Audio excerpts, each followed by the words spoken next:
Servus YouTuber und willkommen bei RL Photo Pro. Ja, es ist soweit. Ich habe mir gedacht, ich mache mal ein Langzeitfazit und zwar zum Magic V2 und Magic V3. Ich habe jetzt das Magic V2 knapp über ein Jahr, also im Februar, Anfang Februar letztes Jahr habe ich es bekommen und habe da eben auch mit YouTube damit angefangen und habe das Gerät jetzt auch nicht mehr zu Honor zurückschicken müssen. Heißt, ich konnte es weiterhin testen, habe es auch immer wieder benutzt. Das war auch zum Teil mein Monitor oder Viewfinder für die Kamera von den Aufnahmen her. Und das Magic V3 habe ich jetzt knapp ein halbes Jahr. Ja, und ich habe mir gedacht, ich kombiniere die beiden, weil im Alltag muss man ehrlich sagen, und da bin ich einfach auch so ehrlich, unterscheiden die sich jetzt nicht so gravierend, bis auf natürlich die neuere CPU und auf jeden Fall die Kameras. Also das sind so die Hauptunterschiede vorab schon mal zum Magic V3. Ansonsten würde ich sagen, legen wir direkt los mit den ganzen Unterschieden, mit dem, was so positiv war. Und es gab ja auch einige nicht so positive Dinge bei einem der Geräten und auch beim anderen Gerät am Anfang, wo ich es bekommen habe. All das würde ich jetzt dann mit euch mal durchgehen. Viel Spaß schon mal. Abo nicht vergessen und den Like, wenn es euch gefallen hat. Ansonsten Film ab.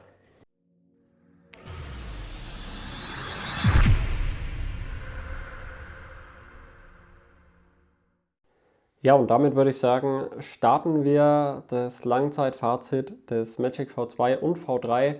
Nochmal kurz vorweg, ich habe beide zusammengenommen, weil die sind in einer Weise sehr ähnlich, in anderen Bereichen wie der Kamera zum Beispiel, aber auch sehr unterschiedlich.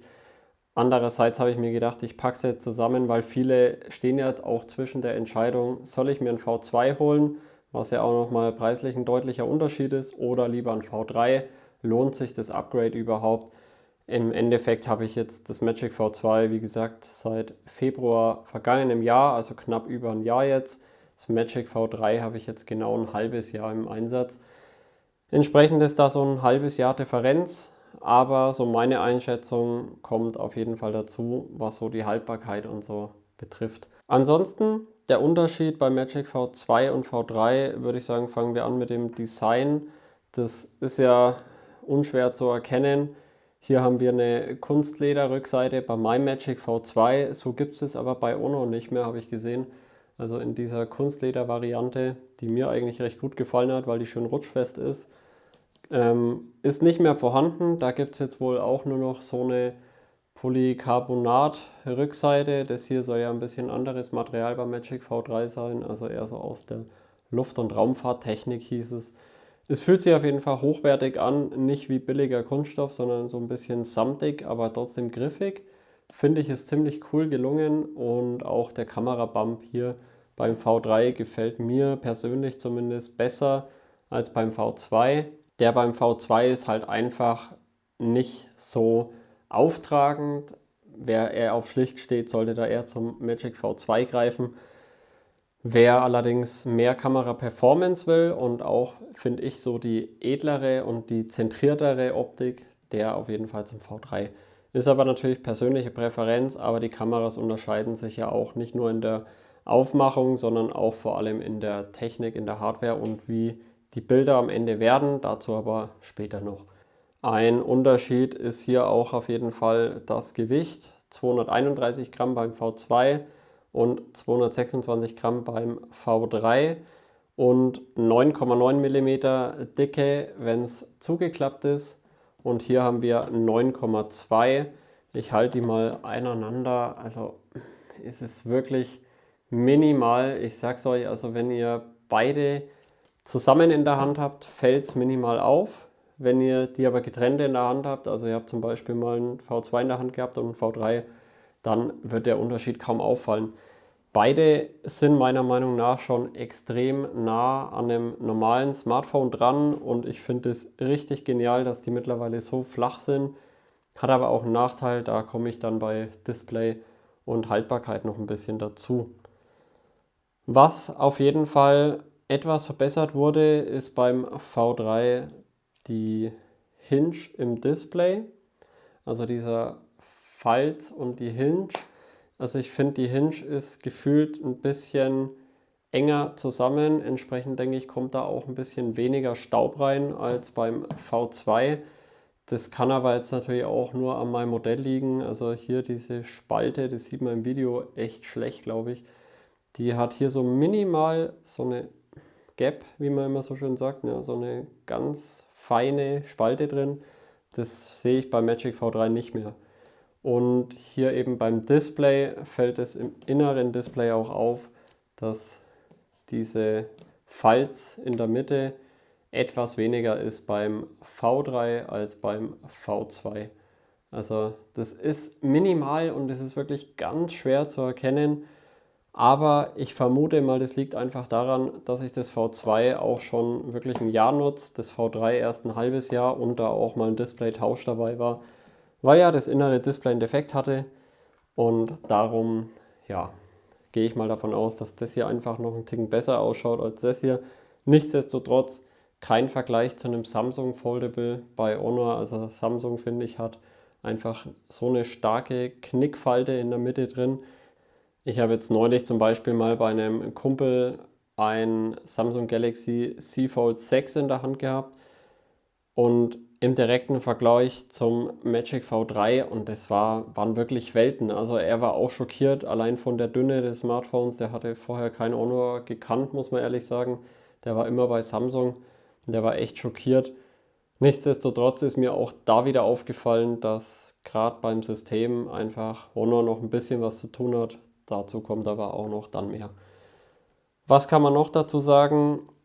Das Magic V3 hat eine IPX8-Zertifizierung, das Magic V2 hat keine IP-Zertifizierung, das heißt, es ist nicht offiziell geschützt gegen Eindringen von Wasser. Staubschutz ist bei beiden nicht zertifiziert, das heißt, da muss man generell aufpassen und ich denke, das mit dem Wasser hat auch eben mit der Verklebung dann innen bei der Hinge was zu tun.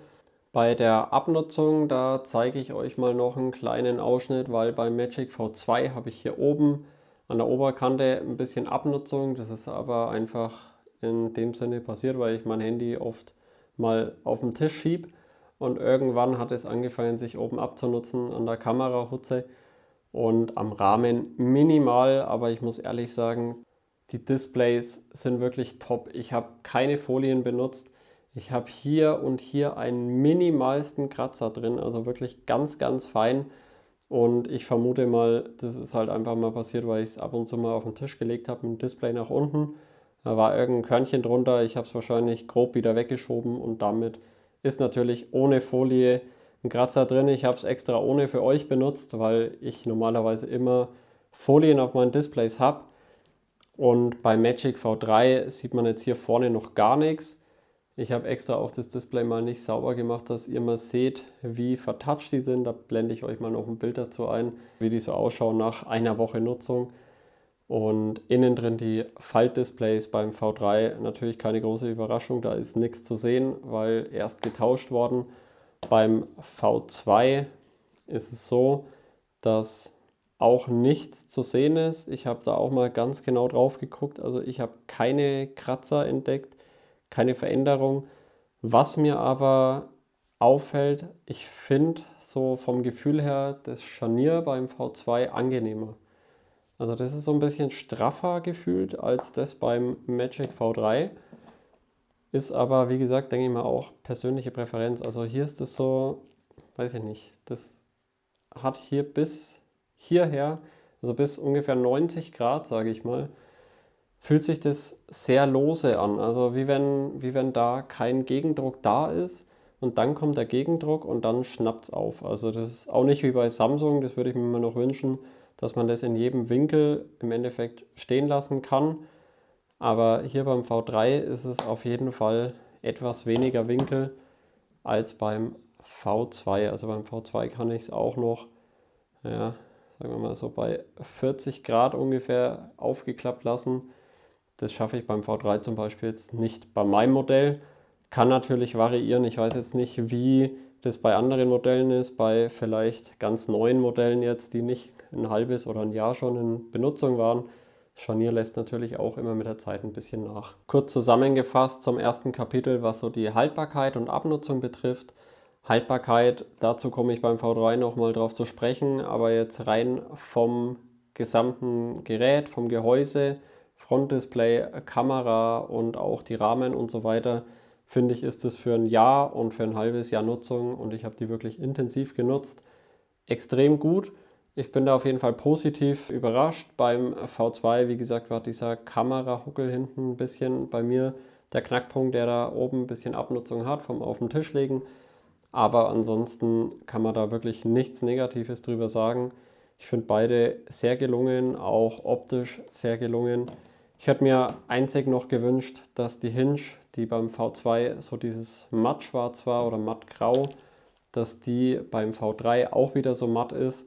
Ist aber persönliche Präferenz, ich sag mal so, weil hier der Rahmen ist ja beim V3 matt, der ist jetzt beim V2 dafür hochglänzend, also die haben das quasi umgedreht, Hinge und Rahmen wurden sozusagen getauscht, aber alles matt hat mir besser gefallen, es ist einfach deutlich weniger anfällig für Fingerabdrücke.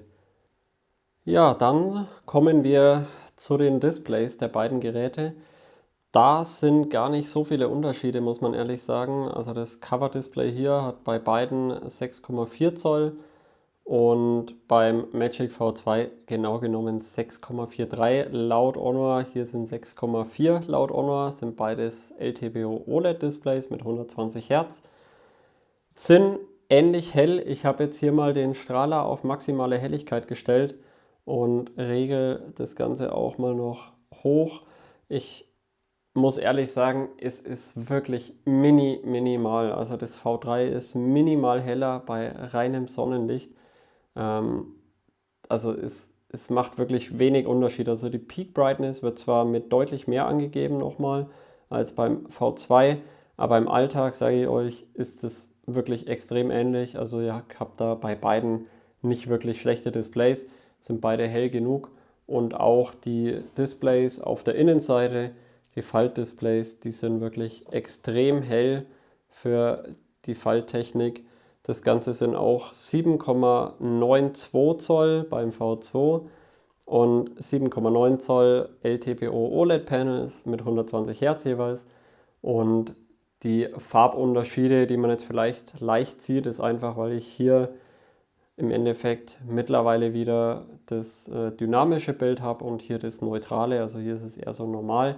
Hier ist es einfach ein bisschen peppiger von den Farben her. Ich habe es aber mit gleichen Profilen mal getestet. Es macht wirklich keinen Unterschied von der Helligkeit.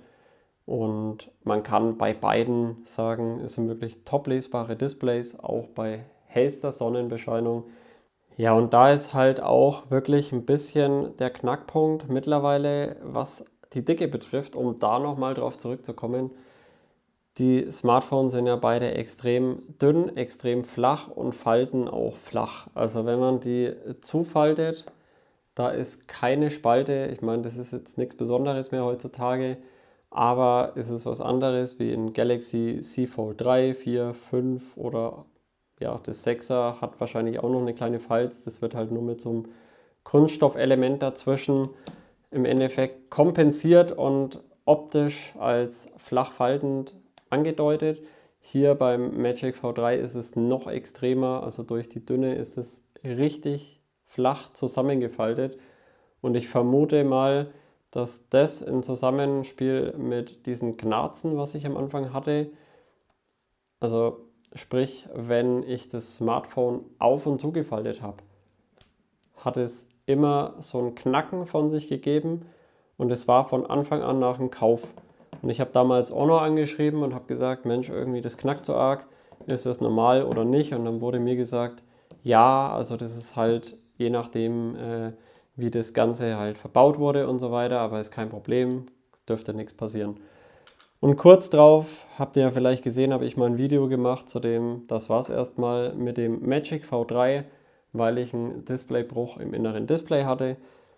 Und mir haben bei den Videos, und da ist wirklich noch viel Traffic drauf, weil anscheinend mehr Probleme in der Richtung bestehen. Es gibt immer wieder User, die schreiben, ja, ich habe jetzt genau das gleiche, auch diese grünen Streifen und unten ein Band oder eben irgendwelche defekten Pixel da drin, die dann irgendwann in Streifen ausarten und die das Ganze auch einschicken müssen. Ja, ich glaube einfach, das liegt daran, wenn innen drin in der Hinge irgendwas nicht richtig verarbeitet ist oder was weiß ich, der Kleber reibt an der Hinge oder so. Ich bin jetzt da kein Experte dafür, aber wenn ihr starkes Knacken, Knarzen habt, so ein Krachen beim Aufmachen, ganz ehrlich, wenn ihr das Teil neu gekauft habt, schickt es zurück, bestellt es euch lieber nochmal neu und geht auf Nummer sicher, dass das ein sauberer Vorgang ist beim Aufmachen. So wie jetzt bei meinem reparierten V3, da hört man nämlich gar nichts mehr. Außer eben das Einrasten am Ende.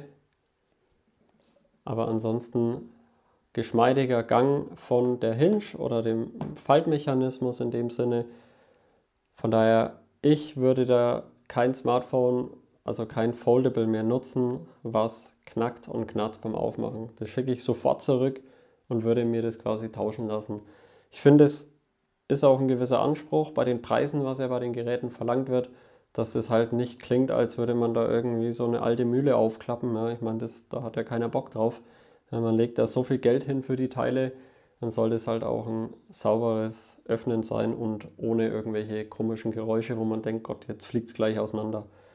Wenn es euch interessiert, wie das Ganze abgelaufen ist, ich verlinke euch die Videos wieder oben, da könnt ihr euch das Ganze mal nochmal anschauen. War ein Kampf und ich muss sagen, da muss Ono wirklich was machen mit dem Service. Das wurde super repariert, muss ich dazu sagen. Also es ist wirklich wie ein neues Smartphone, ohne Knarzen, ohne Knacken. Wie gesagt, ich denke, da war irgendwas innen drin schon defekt bei mir. Ein Montagsgerät vielleicht. Was aber auch noch mit reinspielt bei den Schäden, bei manchen Leuten habe ich es jetzt auch schon gelesen, die haben ein bisschen größere Staubpartikel im Display gehabt, haben es zugefaltet und nachdem die halt wirklich hauchdünn aufliegen, ist da halt natürlich die Gefahr, dass sich das eindrückt, deutlich höher als bei einem zum Beispiel Galaxy Z Fold 5, wo dieser Partikel vielleicht einfach durchfallen würde oder Staubkorn, Sandkorn, wie auch immer. Ich denke, beim V3 würde auch ein etwas größeres Sandkorn schon ausreichen, dass das Display innen zerstört. Also passt auf euer Gerät auf, schaut nochmal drauf, wenn ihr es zufaltet. Ich muss ehrlich sagen, ich bin wirklich gespannt, was Samsung da machen wird mit dem Fold 7. Das soll ja auch super flach werden und dadurch würde ja das Display auch aufeinander falten. Ob da irgendwie was Spezielles zum Einsatz kommt und auch beim Galaxy G Fold, so wie es zumindest jetzt heißen soll bisher, was ja dreifach faltbar wird, das wird richtig spannend für mich. Also da bin ich mal echt richtig gespannt, was da dieses Jahr noch kommt und vor allem, was Samsung draus macht. Ja, ich meine, man schimpft jetzt über Honor, muss man ehrlich sagen, aber Samsung muss es erstmal nachmachen, allein mit der Dünne, ganz ehrlich. Die haben da viel zu wenig innovative Sachen mittlerweile rausgebracht. Die sind da auf dem Stand von vor ein paar Jahren.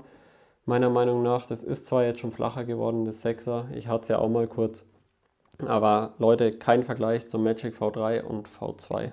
Dann Leistung und Software, das ist was, wo sich leicht unterscheidet. Das ist der Snapdragon 8 Gen 2. Snapdragon 8 Gen 3 ist natürlich performanter bei Magic V3, ganz klar, hat aber anstatt 16 GB RAM nur noch 12 GB RAM, warum auch immer das Ganze reduziert wurde. Das heißt, das Magic V2 hat einfach 4 GB mehr RAM verfügbar als das Magic V3. Ich selbst merke den Unterschied ehrlich gesagt nicht. Ich zocke ja auch nicht, also ich nutze wie gesagt ab und zu mal Lightroom oder eben auch Photoshop am Smartphone, wenn ich unterwegs mal schnell was bearbeite oder jetzt in Zukunft dann auch auf meinem gleichnamigen Instagram-Kanal dann was vorbereite und post oder zum Beispiel mal ein Beispielfoto post, was da so entstanden ist. Und ansonsten mache ich nichts Rechenintensives, das heißt, für mich fällt es weniger ins Gewicht als vielleicht für einen Zocker oder einen Gamer, der wirklich da auf dem großen Display zocken will. Da würde ich wahrscheinlich prozessormäßig aufs Magic V3 gehen. Softwareseitig muss man ehrlich sagen, kam das Magic V2 mit Magic OS 7 auf den Markt, Magic OS 8 beim V3. Beide sind mittlerweile auf dem exakt selben Softwarestand. Die werden auch gleichzeitig geupdatet, also auch Magic OS 9, also Android 15, wurde erst beim V2 bei mir ausgerollt und dann beim V3, was wirklich, glaube ich, kein anderer Hersteller machen würde. Ja, da würde zuerst immer das Magic V3, also das neueste Flaggschiff, versorgt werden und dann eben das vorherige. Finde ich aber cool, dass Honor aktuell den Weg geht Und auch da soll ja wirklich einiges noch kommen. Ich hoffe, dass das auch bei den Nachfolgesmartphones kommen wird. Und zwar hat Honor ja für das Magic 7 Pro jetzt auch 7 Jahre Software- und Sicherheitsupdates versprochen. Also quasi ähnlich oder gleich wie bei Samsung und Google. Kommt auch eventuell noch fürs Magic V3, ist aber nur so ein Gerücht, und fürs V2 glaube ich sehr unwahrscheinlich, dass da noch 7 Jahre garantiert werden. Nichtsdestotrotz würde ich es nicht ausschließen, weil die Systeme, wie gesagt, sind fast identisch. Also es gibt eigentlich kaum Einstellungen, oder ich kenne jetzt wirklich keine gerade im Moment, die unterschiedlich ist. Einzige ist natürlich, die Kamerasoftware ist ein bisschen anders, weil eben andere Kameras verbaut sind, aber das war es dann aus meiner Sicht auch schon. Ansonsten muss man sagen, immer aktuell, das ist der aktuellste Sicherheitspatch, der da drauf ist, von Februar, beziehungsweise März ist aktuell, muss ich sagen. Februar ist da aktuell drauf, also die kommen aber monatlich im Normalfall, und das finde ich richtig gut, was Honor mittlerweile da macht. Das war ja immer eine der Kritikpunkte bei Honor, dass die nicht regelmäßig Software-Updates liefern und dass da nichts passiert, und irgendwie Feature-Updates oder OS-Updates kommen auch nicht. Das kann man auf jeden Fall mittlerweile begraben. Auch das Magic 6 Pro meiner Freundin kriegt da ständig neue Updates und die Sicherheitspatches monatlich. Von daher kann man auf jeden Fall Software-Update-mäßig mittlerweile getrost drauf zugreifen. Zum Thema Abstürze, Fehler, irgendwelche Probleme mit der Software etc. kann ich mittlerweile nichts Negatives seit Magic OS 9 mehr berichten. Es gibt ja auch immer wieder Leute, die mit Benachrichtigungen Probleme haben. Da hilft es einfach, in den Einstellungen in die Apps reinzugehen. Ich zeige es euch mal kurz. So, ihr seid jetzt hier bei Apps drin, dann geht ihr unter Apps verwalten. So, dann sucht ihr euch im Endeffekt eine App raus, wo ihr sagt, okay, die muss immer laufen. Bei mir zum Beispiel Alo Secure für die Überwachungskameras. Da für nicht verwendete Apps, die nicht verwendete Apps verwalten, dann nehmt ihr den Haken raus, dass das System das nicht verwalten soll. Und bei Details zum Stromverbrauch, bei den Starteinstellungen, nehmt ihr das auch raus und schaut, dass alles angehakt ist. Autostart, sekundärer Start und im Hintergrund ausführen. Das reicht bei mir aus, dass alles sauber läuft und dass sich da auch nichts automatisch irgendwie beendet und dann keine Benachrichtigungen mehr kommen. Und wenn ihr die Statusleiste oben, die jetzt bei Magic OS 9 so dick und fett geworden ist, auch richtig hässlich findet, so wie ich, die bei Magic OS 8 noch schön filigran kleiner war und auch die Schrift hier kleiner war, habe ich noch einen Tipp für euch, und zwar könnt ihr das ändern, allerdings leider bei jedem Neustart nochmal neu. Und zwar, ihr braucht die Entwickleroptionen und geht dafür auf über das Telefon, wenn ihr es noch nicht aktiviert habt, geht mehrfach auf die Bildnummer, dann kommt eine Abfrage, ob ihr Entwickler werden wollt oder den Entwicklermodus einschalten wollt. Da klickt ihr natürlich auf Ja und bestätigt das Ganze. Geht zurück, geht auf System und Aktualisierung, Entwickleroptionen, scrollt da ein ganzes Stück runter, bis die geringste Breite kommt. Bei Zeichnung ist das Ganze, da sind jetzt 415 eingestellt, und da stellt ihr einfach 416 ein und schwupps ist die Leiste deutlich dünner. Ich stelle es mal nochmal auf 415 zurück, dann seht ihr nämlich den Unterschied. Also ist es gravierend. Also ein dpi macht den Unterschied hier in dem Fall. Und ich finde es viel angenehmer so. Ihr habt keine Einschränkungen in irgendwelchen Honor-Apps, Kamera und so weiter. Ist alles einwandfrei in dem Fall. Ihr seht da keinen Unterschied von diesen ganzen. Ich finde es einfach ein bisschen schöner, und da würde ich auch noch bitten, dass die auch wieder kleiner machen. Das gefällt mir jetzt seit dem Update nicht so. Ist aber eine Nörgelei auf hohem Niveau, muss man ehrlich sagen. Ansonsten, was kann man zur Software noch sagen, außer dass die super aktuell gehalten wird? Wenn man den Stock Launcher nimmt, dann kann man mittlerweile relativ viel machen. Man kann Apps wie die Kamera hier erweitern und wieder größer ziehen, dass man eben so Shortcuts direkt mit nutzen kann. Ihr könnt Ordner erstellen, die entweder Ordner sind oder eben auch, wenn es dann mal klappt, so breiter ziehen. Dann habt ihr sowas. Oder ihr zieht das Ganze noch hoch, dann habt ihr einen Riesenordner, wo ihr aber die Apps direkt antippen könnt und so weiter und so weiter. So, da habt ihr viele Möglichkeiten, das Ganze anzupassen. Was ich ein bisschen schade finde, und ja, es ist auch wieder Meckern auf hohem Niveau. Ich würde hier unten in der Statusleiste oder in der Symbolleiste, App-Leiste, wie auch immer man es nennen will, Dock bei Apple, hätte ich gern 6 Symbole. Das ist einfach Macht der Gewohnheit von früheren Samsung-Tagen, wo man das mit Good Lock eben einstellen konnte. Da gab es offiziell auch nur 5. Mit Good Lock, das ist so eine Zusatz-App, wo man ultra viel anpassen kann bei Samsung. Da kann man da 6 machen und ich hatte halt 6 Ordner mit meinen ganzen Apps, die ich so über den Tag her nutze. Geht hier nicht, ist halt leider ein Grund, warum ich in dem Fall beim Nova Launcher bin und nicht beim Stock Launcher.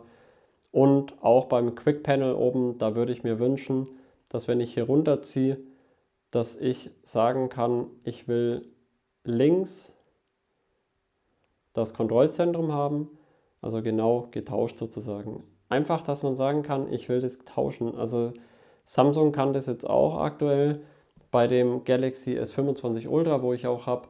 Da kann man sagen, ich will das Kontrollzentrum links haben und meine Benachrichtigungen auf der rechten Seite. Ich finde es halt einfach praktischer, weil wenn ich es in der Hand habe, dann greife ich hier hoch und dann hätte ich gerne meine Benachrichtigungen und möchte nicht das Kontrollzentrum und nochmal rüberwischen. Ich meine, ja, im Stock Launcher kann ich hier sagen, ich wische links runter, dann habe ich Benachrichtigungen und das Kontrollzentrum rechts, aber wenn ich in der App drin bin, wische ich von oben runter, da kommt immer das Kontrollzentrum. Bei Samsung kann man zum Beispiel auch einstellen, ich kann es jetzt halt einfach nur damit gut vergleichen, weil die, finde ich, haben sich wirklich was dabei überlegt, dass man das alte Thema hat, dass man erst ein paar Toggles hat hier oben, nochmal runterwischt, um wie jetzt alle zu haben und drunter aber Benachrichtigungen. Das finde ich auch ziemlich cool, dass die einfach die Wahl lassen und dass man hier nicht so festgenagelt ist. Wie gesagt, man gewöhnt sich dran, es ist nicht schlimm, aber als Umsteiger von Samsung ist es gewöhnungsbedürftig, ganz klar. Ansonsten kann man noch dazu sagen, die Akkulaufzeit bringt einen bei beiden Geräten locker durch den Tag und da kann man auch wirklich nicht meckern. Das ist eine tadellose Akkulaufzeit bei beiden. 5000 mAh und 5150 mAh beim V3.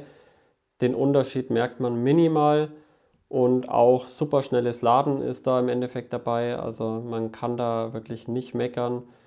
Hier haben wir 66 Watt Kabel gebunden, leider kein Wireless Charging, das muss man wissen.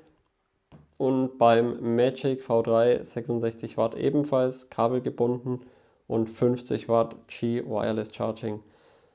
Finde ich sehr gut und funktioniert auch super gut. Und für mich ist Wireless Charging halt ein Feature, wo ich gerne habe und auch nicht mehr missen möchte, weil ich es einfach vorne im Auto in die Wireless Charging Station reinlege.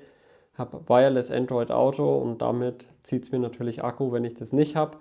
Entsprechend ist es beim V3 einfach für mich ein K.O.-Kriterium, warum ich das in Kombi mit der Kamera, wo ich jetzt dann noch drauf zurückkomme, nutzen würde. Das Laden kann ich euch mal noch kurz zeigen. Also das ist wirklich eine super schnelle Geschichte. Wenn ich hier den Lader von Honor anschließe, der hat 120 Watt, bis zu 120 Watt eben. Und ich schließe es an, also der lädt wirklich super, super schnell rein. Da könnt ihr wirklich mit dazu schauen, wie das Ganze dann hochgeht. Wichtig zu sagen ist dazu allerdings, ihr werdet die Spitzenladegeschwindigkeit des kabelgebundenen Ladens nur mit dem Honor Supercharger erreichen. Der hier hat jetzt 100 Watt, den hatte ich damals bei meinem Magic V3 mit dabei und damit erreiche ich auch die 66 Watt Laden und bei meiner Freundin die 80 Watt beim Magic 6 Pro. Zur Ladegeschwindigkeit, also ich habe es beim Magic V3 mal getestet, in einer halben Stunde war das dann von 0 auf 70%. Beim Magic V2 waren es 65%, also ich denke, das gibt sich am Ende nicht viel. Also ich würde so sagen, bei mir wären es ungefähr wirklich so dreiviertel Stunde, 40 Minuten gewesen, bis die komplett voll gewesen wären. Finde ich, ist eine super Sache, gerade wenn man abends mal nochmal schnell den Akku vollpumpen muss. Dann kommen wir zu dem Hauptthema im Vergleich und zwar die Kameras. Also bei den Kameras muss man ganz klar sagen, das Magic V3 hat auf jeden Fall hier die Nase vorn, egal in welcher Kategorie, egal ob ultraweit, Hauptkamera oder eben der Periskop-Zoom. Das Magic V2 hat ja nur einen zweifach optischen Zoom, kein Periskop-Zoom. Drum klappert das Magic V2 auch nicht, das V3 schon. Also die Periskop-Zoom-Linsen, Die klappern ja immer ein bisschen. Ich kann das gerne auch mal kurz für euch demonstrieren. Ich hoffe, man hat es gehört. Und ein toller Kandidat, um das noch besser zu demonstrieren, was Periskop-Kameras klappern können, ist hier tatsächlich mein neues Xiaomi 15 Ultra. Da spürt man es auch tatsächlich. Also ist jetzt kein Qualitätskriterium, wo man sagt, oh Gott, mein Smartphone klappert, jetzt muss ich es zurückschicken. Anders wie beim Screen, der dann knackt und knarzt, ist es tatsächlich durch die schwimmend gelagerten Linsen im Periskop-Zoom ganz normal. Macht euch da keine Gedanken. Ihr werdet auch sehen, wenn ihr dann mal die Kamera aktiviert und auf die entsprechende Dreifach-Zoom dann geht, dann klappert es schon deutlich weniger, weil die dann stabilisiert werden. Bei der Kameraqualität, da blende ich euch mal noch ein paar Bilder ein. Erstmal vom Magic V2. Da muss man einfach sagen, die Tageslichtaufnahmen sind soweit gut. Das passt. Auch das Ultraweitwinkel passt soweit. Wenn allerdings Dämmerung kommt, dann sieht man schon mehr Bildrauschen. Es dauert länger, ein Bild zu verarbeiten. Die Menschen, die dann zum Beispiel da durchlaufen, die verschwimmen dadurch auch schneller als beim V3. Und auch der Zoom ist ja nur ein Zweifach-Zoom und den finde ich eher schlecht, jetzt in meinem Fall. Das ist auch, finde ich, immer ein bisschen persönliche Präferenz. Wenn ich jetzt dann nicht so der Smartphone-Kamera-Typ bin, der sagt, Mensch, ich will einfach nur mal einen Schnappschuss schießen, ist das völlig ausreichend. Also nicht falsch verstehen, das ist keine super schlechte Kamera. Ich würde sagen, es ist so Mittelklasse Standard. Und hier ist es so gehobene Mittelklasse bis Anfang Oberklasse. Also für ein Fall-Smartphone immer noch eins der besten, würde ich sagen. Im Vergleich zum OnePlus Open sehr ähnlich. Also ich habe da ja auch schon mal ein paar Testbilder und ich finde einfach, da gibt sich nicht mehr viel. Aber im Vergleich zum V2 ist das V3 einfach deutlich besser. Gerade bei Nacht, bei den Lowlight-Aufnahmen im Rauschverhalten und ja, der Zoom mit Dreifach, das merkt man einfach auch. Man kann natürlich das, was man fotografieren will, einfach näher ranholen. Also wenn ihr Wert auf die Kameras legt, dann greift definitiv zum Magic V3 und nicht aufs Magic V2 zurück. Ihr werdet da nicht glücklich werden, wenn euch die Kamera einfach nur mal ab und zu irgendwas ablichten soll für einen schnellen Schnappschuss. Ist die V2 auf jeden Fall ausreichend, ansonsten Magic V3. Kleiner Tipp von mir noch zur Kamerasoftware. Ich habe ehrlich gesagt eher negative Erfahrungen mit dieser AI-Thematik gemacht. Ich zeige euch mal, wo ihr die findet. Und zwar, wenn ihr in der Kamera-App seid, auf die Einstellungen geht, dann gibt es eine AI-Fotografie. Ich habe da mal ein paar Bilder wieder damit gemacht und da muss man ehrlich sagen, ich habe es immer aus. Da sind manchmal so Szenenoptimierungen dabei. Bestes Beispiel ist immer noch nach wie vor ein Hase, den ich fotografiert habe, der dann am Kopf eine weiße Fläche einfach gehabt, also weißes Köpfchen gehabt und die Haare waren nicht mehr sichtbar, der hat da einfach eine weiße Fläche drüber gebügelt. Der AI-Modus, ich habe es dann nochmal ohne gemacht und da war es halt normal. Es war nicht perfekt, weil die Helligkeit einfach nicht mehr so gegeben war, aber es war tausendmal besser als mit dem AI-Modus. Und ich habe ähnliche Erfahrungen gemacht eben mit Magic V3, dass einfach dieser AI-Modus meiner Meinung nach bei der Kamera selber noch nicht so ausgereift ist. In manchen Szenen, bei den meisten Szenen geht es ganz gut, aber es gibt eben Szenen, wo ich sage, okay, das macht eher Müll, als dass es was bringt, um es mal so zu benennen. Und zu guter Letzt muss man ehrlich sagen, Preis und Verfügbarkeit. Verfügbarkeit ist kein Thema. Ihr könnt es auch bei Honor direkt kaufen.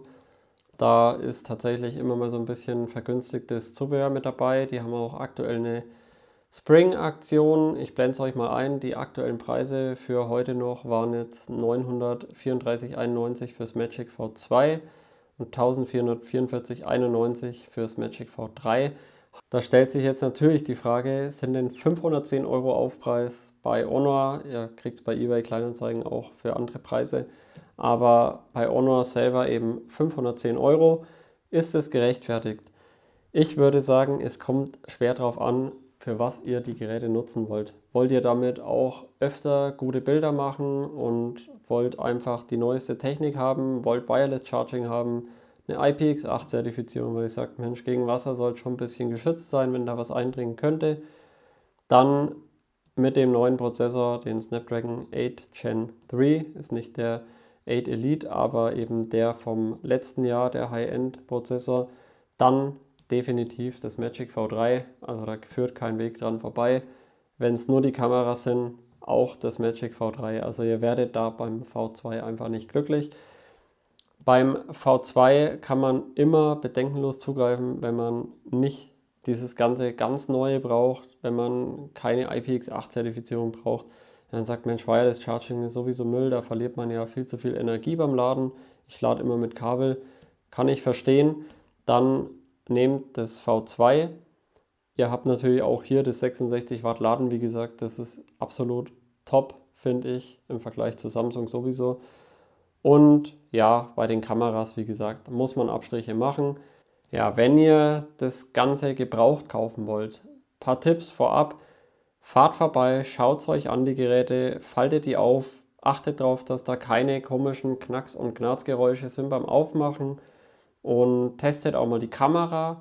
Auch bei Video mal testen. Ich habe hier bei meinem Magic V2 bei Video die Stabilisierung, die optische, leider nicht. Die ist da defekt und Honor hat es mir als Testgerät für ein Jahr zur Verfügung gestellt. Die haben sich seitdem nie wieder gemeldet. Das heißt, das wird wahrscheinlich ewig mein Testgerät bleiben. Wollten das aber auch nicht tauschen. Ich habe tatsächlich mal ein anderes V2 bei MediaMarkt getestet. Da ist es super stabil gewesen. Testet auf jeden Fall die Kameras, das ist ganz wichtig. Den Bildschirm, schaut, dass gerade beim faltbaren Bildschirm nichts irgendwie eingedrückt ist. Schaut da mal gegen das Licht, dass das wirklich eine plane Fläche ist und so weiter. Andere Geschichte ist natürlich auch dann der Preis. Ihr kriegt ein Magic V2 gebraucht zwischen 500 und 650 Euro, zumindest heutiger Stand, was ich so gefunden habe. 900 bis 1200 Euro müsst ihr noch beim Magic V3 hinblättern. Ist immer noch ein ordentlicher Aufpreis, muss ich ehrlich sagen. Also so 400 Euro, sage ich mal, Differenz ist weniger als 510, aber wie gesagt, wenn euch die neueren Features beim V3 nicht so in den Fingern jucken, nehmt das V2. Ihr macht da keinen Fehler. Anfällig sind natürlich Foldables beim faltbaren Display immer, ja, egal ob Samsung, Honor, Huawei, wie auch immer, OnePlus etc. Ihr müsst da einfach mehr aufpassen als bei den Displays vorne. Der Vorteil ist, ihr habt natürlich zwei Displays und habt so ein Mini-Tablet im quadratischen Format dabei und eben ein normales Smartphone, mittlerweile eben auch im Formfaktor von dem Smartphone. Ja, und das war für mich das Langzeitfazit der beiden Foldables. Ich muss sagen, ich finde beide Foldables eigentlich sehr gelungen. Wie gesagt, hier und da mal so Problemchen gehabt. Beim Magic V2 eben immer noch die Kamera, die da Probleme macht. Das ist aber gerätebedingt, also das ist jetzt nicht im normalen Gerät auch so der Fall, was die Videos betrifft, dass das dann so zittert. Da habe ich auch leider, wie gesagt, keine Antwort mehr von Honor bekommen. Es war halt einfach ein Gerät, wo ich ein Jahr lang testen durfte und nachdem sich keiner mehr meldet, wahrscheinlich auch noch die nächsten 10 Jahre testen darf. Und beim Magic V3, das habe ich mir selbst gekauft, da ist es wirklich tadellos gewesen, aber eben das Problem mit dem inneren Display hier, ja, ich würde euch auf jeden Fall raten, wenn ihr so ein Teil kauft, egal ob neu oder gebraucht, macht es einfach mal auf. Wenn das so ein leichtes Geräusch macht, denke ich mal, ist es nicht so gravierend, aber wenn das wie bei mir dieses richtige Knacken und Knarzen macht, dann nehmt es nicht oder gebt es zurück und holt euch vielleicht ein neues. Ansonsten finde ich, sind es super Geräte. Die Kamera ist eben für mich zumindest der Hauptunterschied bei den beiden. Die Performance, da merke ich einfach keinen Unterschied. Ich nutze das eben auch nicht für Gaming und so weiter. Entsprechend fällt es bei mir nicht so ins Gewicht. Ja, was kann man abschließend sagen? Ich würde trotz des Malheur mit dem V3 und dem Display tatsächlich wieder ein Honor Foldable kaufen. Aber ich muss auch dazu sagen, ich bin wirklich gespannt, was Samsung dieses Jahr macht. Die sollen ja das Galaxy Fold 7 dann rausbringen, was ähnlich oder vielleicht angeblich noch flacher wie das Magic V3 wird. Da bin ich sehr gespannt. Aber noch gespannter bin ich auf das Galaxy G Fold. So ist es zumindest jetzt in den Leaks und in den ganzen ja, Beiträgen, wo man das so liest, benannt worden. Das heißt, dieses dreifach faltbare soll ja ein bisschen anders aufgebaut sein wie das von Huawei, was ja mittlerweile schon auf dem Markt ist. Und Huawei ist einfach für mich keine Alternative aufgrund der fehlenden Google Play Dienste. Aber nichtsdestotrotz mega cool, was da auf uns zukommt. Natürlich muss man bedenken, bei den dreifach faltbaren ist natürlich die Wahrscheinlichkeit, dass da mit dem faltbaren Display, was ja noch größer ist, noch mehr passiert, auch entsprechend höher. Das ist ganz klar. Und da hilft wirklich nur, Leute, wenn ihr euch sowas kauft, irgendwas Faltbares, schließt eine Versicherung mit ab. Also ich verkaufe hier nichts, ich kriege da auch kein Geld dafür, aber rein aus Erfahrung macht es, schließt eine ordentliche Versicherung mit ab, entweder bei eurem Provider, wo ihr das Ganze abschließt, da gibt es ja manchmal so Versicherungen, schaut, dass halt die Selbstbeteiligung nicht unbedingt mega hoch ist, oder eben dann privat zu Hause dann noch, da gibt es ja diverse Portale und Vergleichsportale, wo ihr das eben mal nachschauen könnt. Ist auf jeden Fall mein Rat, aber auch bei nicht Foldables versichere ich meine Smartphones immer. Also das ist jetzt nicht Foldable bedingt, aber natürlich ist es da einfach anfälliger. Ja, und damit hoffe ich, hat euch das Video und die Zusammenfassung bzw. der Langzeit-Review von mir gefallen, so ein bisschen die Erfahrungswerte zu teilen mit euch, und teilt die auch gerne mit mir, wenn ihr schon vielleicht Magic V2 oder V3 habt, was ihr so für Erfahrungen habt. Bei meinem Defekt-Video vom Magic V3, da ist ja immer noch rege Kommunikation nach wie vor. Da kommen immer wieder welche dazu, die sagen, Mensch, ich habe da jetzt auch so Probleme und auch mit dem Repair-Service etc. Also ich finde es richtig cool, dass ihr da so viel mit interagiert. Und mich interessiert das Ganze ja auch, was ihr da so für Erfahrungen habt. Von daher, wie gesagt, schreibt es in die Kommentare. Ansonsten würde ich mich natürlich über ein Abo freuen, um mich auch mehr mit euch austauschen zu können und dass ihr einfach kein Video mehr von mir verpasst. Mein Portfolio ist jetzt doch ein bisschen erweitert worden, Smartphone bedingt mit dem Galaxy S25 Ultra und auch jetzt dem Xiaomi 15 Ultra, wo ich das Unboxing vorher noch gedreht habe. Von daher, ja, wird sich zeigen, wo sich das Ganze hinentwickelt mit den Foldable-Themen und mit dem Markt, was Samsung dieses Jahr macht. Ich bin auf jeden Fall gespannt, ihr hoffentlich auch. Ansonsten wünsche ich euch noch einen schönen Abend. Bis dahin, ciao.